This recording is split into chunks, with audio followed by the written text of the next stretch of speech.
Hello बच्चों, कैसे हो तुम लोग? अच्छे हो ना? चलो, हम लोग ऑनलाइन ही पढ़ाई कर रहे हैं और रोज एक नए लेक्चर में आप लोगों से मिल रहे हैं। पिछले लेक्चर में आपने वर्ण के बारे में पढ़ा, फिर शब्द के बारे में पढ़ा, फिर शब्दों के भेद के बारे में पढ़ा कि शब्द कितने प्रकार के होते हैं, और उसमें मैंने उसके सारे भेदों को अलग अलग करके बताया। और इसका पाठ खत्म होने के बाद ही इसका प्रश्न उत्तर कराएंगे। अभी हम फिर इसी में एक और टॉपिक है वाक्य विचार। तो अब हम लोग देखते हैं कि वाक्य कहते किसे हैं और वाक्यों के बारे में विस्तृत जानकारी कैसे हासिल करेंगे, क्या क्या होता है उसके बारे में हम पढ़ेंगे। यहाँ दिया हुआ है कि किसी भी भाव या विचार को पूर्ण रूप से व्यक्त करना। किसी भी हम अपनी जो भी भावनाएं होती है उसको जब हम पूर्ण रूप से किसी के सामने व्यक्त करते हैं तो वो व्यक्त करने वाले शब्दों के सार्थक समूह को ही हम वाक्य कहते हैं। जब हम अपनी भावनाओं को किसी के सामने रखते हैं तो उसमें बहुत सारे शब्द आते हैं। वाक्यों को बनाने के लिए हमें शब्दों की आवश्यकता होती है। शब्दों को बनाने के लिए वाक्यों वर्णों की आवश्यकता होती है, लेकिन वाक्यों को बनाने के लिए हमें शब्दों की आवश्यकता होती है। तो कह रहे किसी भाव या विचार को पूर्ण रूप से प्रकट करने वाले पद, यही शब्द जब वाक्य में आते हैं। आप कहिएगा कि यहाँ पद क्यों लिखे हैं? तो पद इसलिए लिखे हैं कि शब्द जब स्वतंत्र रहता है तो वह शब्द कहलाता है, लेकिन जैसे ही वह वाक्य में प्रयोग किया जाता है वह पद बन जाता है। कोई भी शब्द जब वाक्य में उसको पिरो देते हैं, सजा देते हैं, तो वह शब्द न होकर के पद बन जाता है। तो कह रहा है कि प्रकट करने वाले पदों के सार्थक समूह को हम शब्द वाक्य कहते हैं।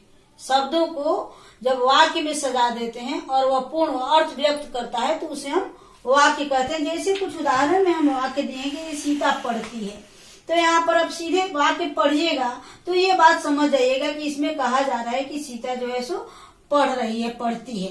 यहाँ मोहन विद्यालय जाता है, मोहन के बारे में बताया जा रहा है कि मोहन जो है सो विद्यालय जाता है। बच्चा रोता है और राधा लिखती है। तो इन वाक्यों से पता चलता है ये सारा अलग अलग शब्द है। सीता अलग है, पढ़ती अलग है और है अलग है। मोहन अलग है, विद्यालय अलग है, जाता अलग है और है अलग है। बच्चा, रोता और है, तीनों अलग अलग शब्द है। लेकिन ये जब इसमें आया तो मोहन शब्द न होकर पद बन जाएगा, विद्यालय भी पद बन गया, जाता भी पद बन गया और है भी पद बन गया। ये अलग अलग शब्द तो हैं, लेकिन वाक्य में आने के बाद इनका रूप परिवर्तित हो जाता है। और ये सारे जब मिल गए और यहाँ जब हमारा पूर्ण विराम मिल गया तब हमको लगा कि ये शब्द न होकर के अभी ये वाक्य बन गए हैं, ये अपना पूर्ण अर्थ व्यक्त कर रहे हैं। तो शब्दों के सार्थक में जिसका कोई अर्थ निकले उसे हम वाक्य कहते हैं। अब कह रहे कि वाक्यों के कितने अंग होते हैं?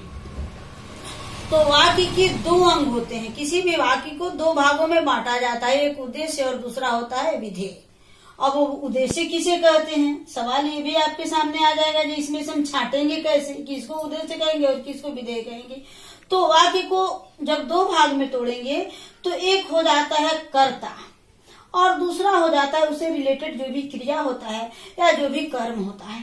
तो वाक्य में जिसके विषय में कुछ कहा जाए, अब पहले वाक्य में आपने देखा कि सीता पढ़ती है, तो पढ़ती है तो क्रिया है, लेकिन कौन पढ़ता है? तो सीता पढ़ती है। यानी हम इस वाक्य में सीता के विषय में बता रहे हैं, तो सीता हमारी उद्देश्य हो गई और पढ़ती है हमारा विधेय हो गया। मोहन विद्यालय जाता है, तो विद्यालय जाता है अगर हम हटा देंगे तो कौन विद्यालय जाता है, इतना हम पढ़ेंगे तो हमारे मन में सवाल आएगा कि विद्यालय जा रहा है तो कौन जा रहा है? तो यहाँ आएंगे तो देखेंगे कि मोहन जा रहा है, यानी मोहन हमारा कर्ता है। विद्यालय जाने का जो काम हो रहा है वह करने वाला हमारा मोहन है। तो वाक्य में इसे हम कर्ता भी कहते हैं। तो यहाँ मोहन के विषय में कहा जा रहा है कि मोहन विद्यालय जा रहा है, तो मोहन हमारा कर्ता हो गया और मोहन हमारा उद्देश्य भी हो गया।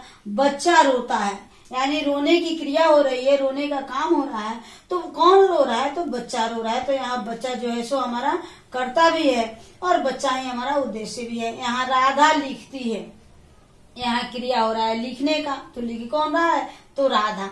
तो यहाँ सिंपल उद्देश्य की परिभाषा समझ लीजिए कि वाक्य के विषय में वाक्य में जिसके विषय में कुछ कहा जाए उसे उद्देश्य कहते हैं। किसी भी वाक्य में जिसके विषय में कुछ कहा जाए उसे उद्देश्य कहते हैं, और उद्देश्य के विषय में जो कुछ कहा जाए उसे विधेय कहते हैं।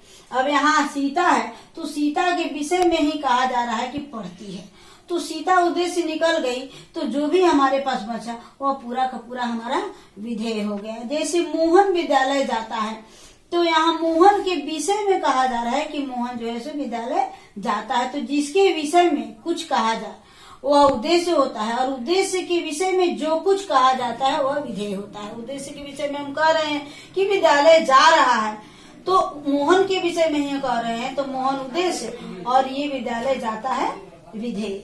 अब कह रहे हैं कि बच्चा रोता है, तो बच्चा उद्देश्य हो गया और रोता है विधेय हो गया। यहाँ राधा लिखती है, तो जब हमारा उद्देश्य इतना निकल गया तो जो बचा हमारे पास वो सारा का सारा उद्देश्य विधेय हो गया। अब थोड़ा सा हम एक और चीज आप लोग को बताना चाहेंगे कि उद्देश्य विस्तार भी एक आता है।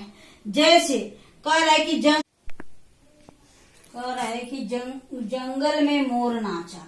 अब हम एक उदाहरण लिखते हैं कि जंगल में मोर नाचा।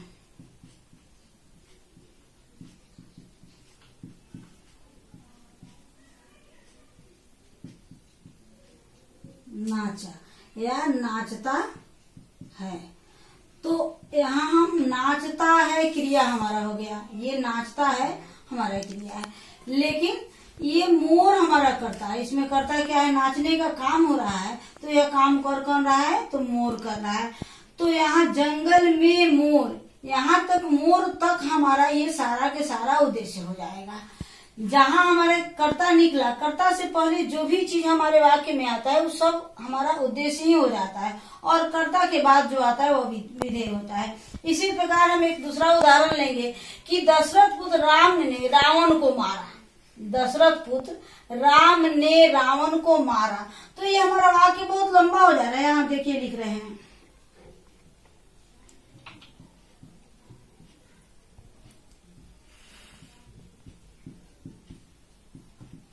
राम ने, अब हमारे वाक्य में मरा कौन है, तो रावण है। मारने का काम कौन किया है, तो राम किए हैं। तो यहाँ ने हमारा कर्ता का चिन्ह है, तो यहाँ राम ने इतना हमारा निकल जाएगा उद्देश्य। ये सिर्फ राम नहीं, राम के पहले ये दशरथ आ रहे हैं, पुत्र आ रहे हैं, तो ये पूरा के पूरा शब्द जो है, पूरा के पूरा वाक्य का जो अंश है वो हमारा उद्देश्य हो जाएगा, और रावण को मारा ये हमारा विधेय हो जाएगा।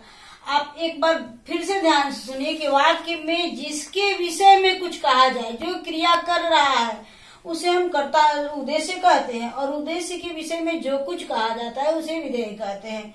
वाक्य में यहाँ राम के बारे में कहा जा रहा है कि राम ने क्या किया, तो राम ने रावण को मारा, तो रावण को मारा विधेय हो गया, और राम दशरथ पुत्र राम ने हमारा उद्देश्य हो गया।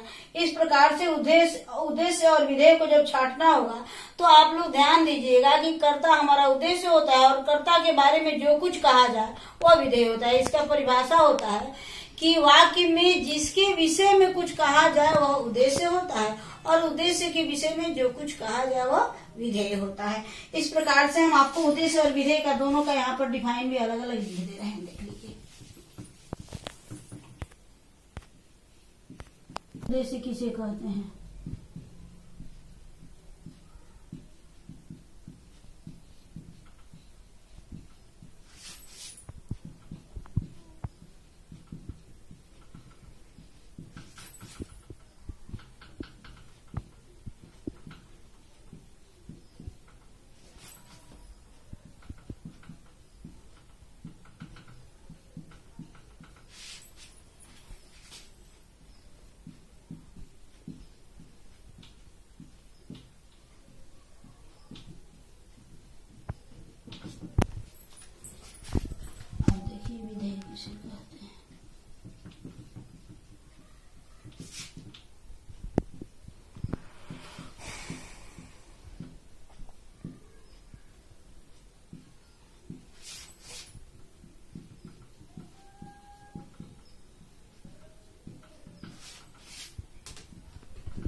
इस प्रकार से ये हमारा उद्देश्य हुआ, ये हमारा विधेय हुआ। इसको आप लोग ध्यान से पढ़िएगा और ध्यान से सुनिएगा भी, और वीडियो को पॉज करके इसको आप अपने कॉपी में, नोटबुक में नोट भी करते चलिएगा।